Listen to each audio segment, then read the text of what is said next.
দৈনিক আমার দেশ পত্রিকার বিরুদ্ধে মামলা দায়ের করেছেন ৭১ টিভির মালিক এবং মেঘনা গ্রুপের চেয়ারম্যান ও ব্যবস্থাপনা পরিচালক মোস্তফা কামাল। রোববার ২০ এপ্রিল ঢাকার যুগ্ম জেলা জজ চতুর্থ আদালতে এ মামলা করা হয়। মামলায় বিবাদী করা হয়েছে আমার দেশের সম্পাদক প্রকাশক মাহমুদুর রহমান ও পত্রিকার আরও ৪ সাংবাদিককে। মামলার আর্জিতে বলা হয়েছে, বসুন্ধরা গ্রুপের দ্বারা প্রভাবিত হয়ে দৈনিক আমার দেশ গত ১৭ এপ্রিল ১ লাখ কোটি টাকা পাচারে মেঘনা গ্রুপ শিরোনামে সংবাদ প্রকাশ করেছে। এ সংবাদ প্রচারের মাধ্যমে বিবাদীরা বাদী ও বাদীর প্রতিষ্ঠানের বিরুদ্ধে মিথ্যা, বানোয়াট, কুৎসাপূর্ণ ও মানহানিকর বক্তব্য সংবলিত প্রতিবেদন প্রকাশ করেছেন।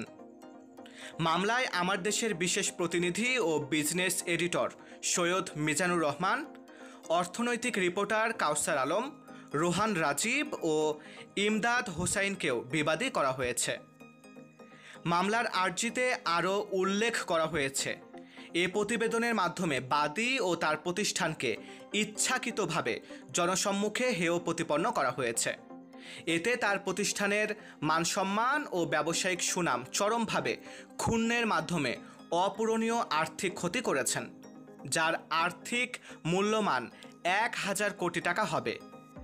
বিবাদীদের কাছ থেকে এই টাকা আদায়ের নিমিত্তে বাদী এই মামলা করেছেন বলে আর্জিতে উল্লেখ করা হয়েছে।